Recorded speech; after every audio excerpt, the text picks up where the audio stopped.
Olá, nós estamos gravando esse vídeo a fim de que a gente exponha e apresente o tema bens do direito, da disciplina de Direito Civil 1, do curso de Direito pela Universidade Newton Lins, no campus de Manacapuru. Esse tema foi proposto para que nós apresentássemos e nós o faremos de forma bastante superficial, porque é um tema extenso e não é nossa intenção nos aprofundarmos nele. Esse tema será apresentado pelos colegas, pela colega Ellen Maiani, o nosso colega Lucas Amorim, que está nos bastidores, e o colega Werner Café, que está nos ajudando também nos bastidores.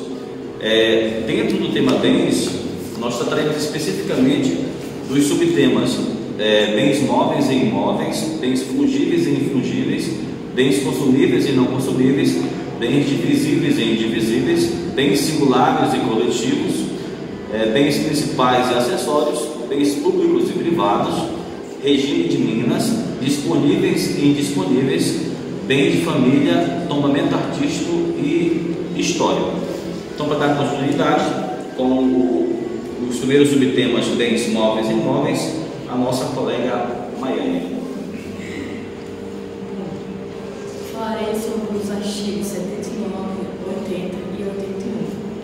O 79 consta que os bens imóveis, o solo e tudo que ele incorporar natural ou artificialmente. 80. Considera-se imóveis para efeitos legais os direitos reais sobre os imóveis e as ações que eles atribuem, os direitos de sucessão aberta. Artigo 81. Não perdem o direito de caráter imóvel as edificações que, separadas do solo para tais, conservando a sua unidade, forem removidas para outro local. Os materiais provisoriamente separados de um prédio para nele se reempregarem os bens móveis. Eu falarei sobre os artigos 82, 83 e 84. O 83 fala sobre os bens suscetíveis do movimento próprio ou de remoção por força alheia ou sem alteração da sucessão, da alteração da substância ou da destinação econômico-social. 83. Para efeitos legais, as energias que vêm do valor econômico, os direitos reais sobre os objetos imóveis das ações correspondentes, os direitos pessoais de caráter patrimonial e respectivamente ações. 84. Materiais destinados a alguma construção enquanto não forem empregados conservarem a sua qualidade de imóveis, que são adquiridas a essa qualidade provenientes da demolição de algum prédio. Os bens fungíveis são os que podem ser substituídos por outros da mesma espécie, qualidade e quantidade. Os bens fungíveis são os que não têm nenhum desses atributos, que não podem ser substituídos, nem da mesma espécie, qualidade, nem quantidade. Os consumíveis, cujos falarei sobre os artigos 86 ou 86, cujo uso importa a distribuição imediata da própria substância, sendo também considerados tais destinados à alienação. Também pode ser consumível, o bem consumível também pode tornar-se inconsumível, pela vontade de ambas as partes. Não consumível não admite ser reiterado e sem destruição da sua substância. O bem consumível pode transformar-se juridicamente em um bem consumível. Os bens divisíveis. Falarei sobre os artigos 87 e 88. Podem fracionar sem alteração da substância da diminuição considerável de valor ou de prejuízo do uso que se destina. Os bens naturalmente divisíveis podem se tornar indivisíveis por determinação da lei ou por ambas as partes. bens indivisíveis, bens que perdem a identidade ou valor quando fracionados, suas partes individualmente não são capazes de manter as mesmas características de modo, nem de manter seu valor economicamente apreciável. E no que toca aos bens singulares e coletivos, os bens singulares, nós temos no artigo 89 do Código Civil, fala que são singulares os bens que, embora reunidos, se consideram de per si, independentemente dos demais. Ou seja, são bens que em si só eles têm uma unicidade, né? E como exemplo nós temos, por exemplo, uma página de um escrito, né? Mas desde que essa página contenha esse escrito de forma única, né? Um gado, por exemplo, ambos desse ponto de vista são bens singulares, porque eles em si têm uma unicidade. Em contrapartida, os bens coletivos, nós temos no artigo 90 do Código Civil, que constitui universalidade de fato a pluralidade de bens singulares que, pertinentes à mesma pessoa, tenham destinação unitária. O parágrafo único do artigo 90. Os bens que formam essa universalidade podem ser objeto de relações jurídicas próprias. O artigo 91 constitui universalidade de direito o complexo de relações jurídicas de uma pessoa dotada de valor econômico. No exemplo de bem coletivo, aliás, de bem singular, foi citada uma página, né, de um escrito que contém todo o escrito nessa página, ou um gado. Quanto aos bens coletivos, nós podemos citar, por exemplo, um livro, um rebanho, né? Então, que olhados nesse prisma são coletivos, pois mesmo composto de bens singulares, tratado no tópico anterior, é um composto unitário, né? Então, embora se tirar uma página de uma obra, ela em si pode ser considerada um bem unitário, mas ela só faz sentido dentro daquela obra, daquele livro. Então, esses são considerados bens coletivos, assim como o gado. Se eu considerar o gado a nível de rebanho, essa unicidade, embora composta por bens unitários, ele é um bem coletivo. Agora, sobre os bens principais. O artigo 92 do Código Civil nos diz que principal é o bem que existe sobre si, abstrato ou concretamente. Exemplo, uma árvore, que pode ser concebida como independentemente da existência de outro bem. Então, uma árvore em si só, ela não depende da existência de algo para que ela exista. Então, é um bem principal, que não deriva de um outro.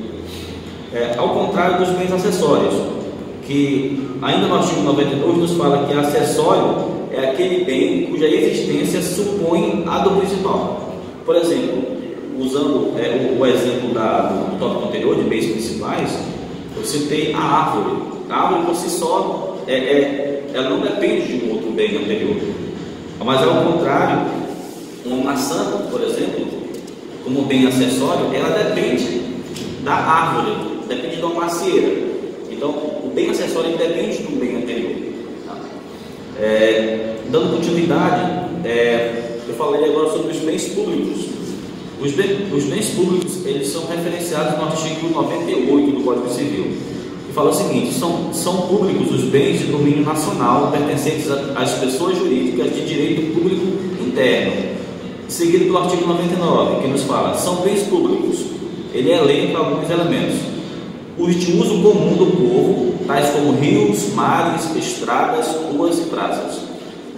Inciso 2, os de uso especial, tais como edifícios ou terrenos destinados ao serviço ou estabelecimento da administração federal, estadual, territorial, municipal, inclusive os de suas autarquias. Nós estamos na sequência do artigo 100 ao artigo 102, que nos diz o seguinte: os bens públicos de uso comum do povo e os de uso especial são inalienáveis, enquanto conservarem a sua qualificação na forma que a lei determinar. Então, o artigo 100, ele ressalta que os bens públicos, eles são indisponíveis, né? Quer dizer que a sua propriedade não pode ser cedida, pelo fato de ter natureza pública, é um bem de interesse comum. O artigo 101 fala que os bens públicos dominicais podem ser alienados observadas as exigências da lei. Então aqui é uma exceção, né, ao artigo 100, que em havendo uma lei que trata exatamente da alienação de um bem, uma privatização de um bem, então é admissível também. O artigo 102 fala que os bens públicos não estão sujeitos a uso capião. Agora, em contrapartida aos bens públicos, nós temos os bens privados. Os bens privados, eles são, na verdade, residuais. Os bens que não são públicos são considerados privados. Um exemplo é uma propriedade privada, por exemplo. Não é um bem público, não é um bem de uso comum, é um bem de uso singular. Então, de forma resumida, os bens privados são as exceções dos públicos. Agora, no nosso penúltimo subtópico, nós temos o regime de Minas. O regime de Minas, acontece meio que uma antinomia no regime de Minas. O artigo 1229 do Código Civil fala o seguinte: a propriedade do solo abrange a do espaço aéreo e subsolo correspondentes, em altura e profundidade úteis ao seu exercício, não podendo o proprietário opor-se às atividades que sejam realizadas por terceiros a uma altura ou profundidade tais que não tenha ele interesse legítimo em impedi-las. Porém, o artigo 1230, que é o seguinte, fala no seguinte: a propriedade do solo não abrange as jazidas, minas e demais recursos minerais, os potenciais de energia hidráulica, os monumentos arqueológicos e outros bens referidos por lei especiais. O interessante nesse tópico de regime de Minas é que o artigo 1392 aparenta haver uma antinomia, que diz o seguinte, no seu artigo 2º: se há no prédio em que recai o usufruto florestas ou recursos minerais ao que se refere o artigo 1230, citado anteriormente, devem o dono e o usufratário prefixar-lhe a dimensão do uso e a maneira de exploração. Então, o que a gente pode ver é que enquanto um artigo fala que é estritamente estrito o uso das jazidas e alguns bens minerais, o outro já informa que fica a critério do proprietário e do usufratário prefixar a maneira como vai ser usado.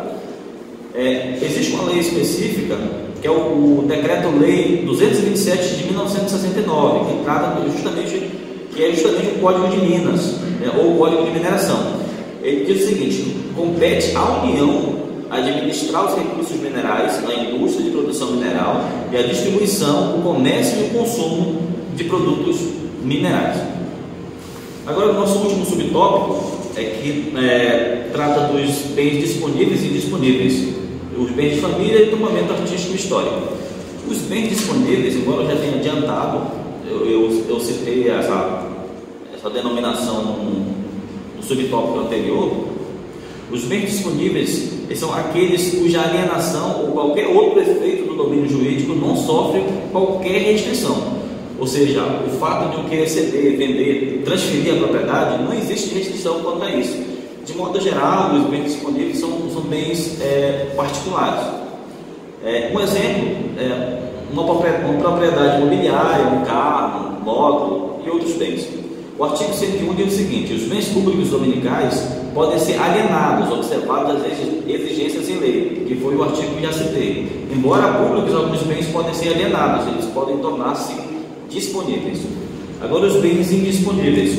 Os bens indisponíveis são os que não têm caráter tipicamente patrimonial e que não podem ser alienados, onerados ou desviados das finalidades a que se destinam, como os bens de uso comum ao povo. O artigo 100, já citado, nos diz que os bens públicos de uso comum do povo e os de uso especial são inalienáveis, enquanto conservarem a sua qualificação na forma que a lei determinar. Então, de modo geral, os bens indisponíveis ou inalienáveis são os bens públicos. Há exceções, que inclusive já foi citado. Agora trataremos do bem de família. O artigo 1712 do Código Civil disse o seguinte: o bem de família consistirá em prédio residencial urbano ou rural, com suas pertenças e acessórios, destinando-se em ambos os casos a domicílio familiar, e poderá abranger valores imobiliários cuja renda será aplicada na conservação do imóvel e no sustento da família. Em complemento a esse artigo 1712, nós temos o artigo 1717, que diz especificamente o seguinte: o prédio e os valores mobiliários constituídos como bem da família não podem ser destino diverso do previsto no artigo 1712, ou seja, eles não podem ser alienados sem o consentimento dos interessados e seus representantes legais ouvido o Ministério Público. Então, quanto aos bens de família, nos fala que o destinado ao domicílio familiar, eles são considerados bens inalienáveis, ou seja, tem um certo grau de indisponibilidade, exceto quando há a concessão pelo próprio proprietário, em alguns casos, a consulta também ao Ministério Público. Então, por fim, o tombamento artístico histórico. O tombamento artístico histórico ele está referenciado no artigo 1228 do Código Civil. Diz o seguinte: o proprietário tem a faculdade de usar, gozar e dispor da coisa e o direito de revê-la do poder de quem quer que injustamente a possua ou a detenha.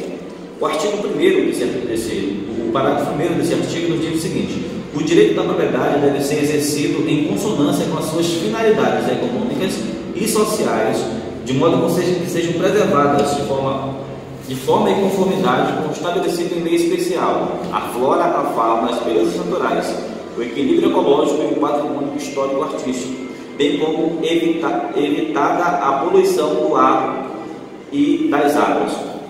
Quanto aos bens, o tombamento artístico histórico, existe uma lei específica que trata do tombamento artístico histórico, que é o Decreto-Lei 25 de 1937. Ele trata da organização do patrimônio histórico e artístico nacional. Ele diz o seguinte: tem dois artigos que são bastante relevantes, nós destacamos. O artigo 1º que diz o seguinte: constitui o patrimônio histórico e artístico nacional o conjunto dos bens móveis e imóveis existentes no país e cuja conservação seja de interesse público, quer por sua vinculação a fatos memoráveis da história do Brasil, quer por pelo seu excepcional valor arqueológico ou etnológico, bibliográfico ou artístico. Em complemento, o artigo 11º, o artigo 11, diz o seguinte: as coisas tombadas que pertençam à União, aos municípios, aos estados, são inalienáveis por natureza, só poderão ser transferidos de uma a outra das referidas entidades. Então, o tombamento histórico-artístico, embora inicialmente ele possa não ser um bem público, mas pelo procedimento do tombamento ele passa a ser um bem público e por isso ele passa a ser um bem inalienável. Como exemplo, para nos ajudar a entender, por exemplo, uma propriedade privada que contenha um sítio arqueológico, embora seja uma propriedade privada, mas por se tratar de um bem histórico e é um bem de importância social e da coletividade, esse proprietário não pode estar vendendo pelo menos a parte da propriedade que contenha o sítio arqueológico. Então, pessoal, de forma bem genérica, bem superficial, nós tratamos os principais temas referentes a bens do direito civil. Nós agradecemos a todos. Foi um trabalho feito pelos colegas, mais uma vez ressaltando, Maiane, o Lucas Amorim, o Erika Café e eu, Rinaldo Cardoso.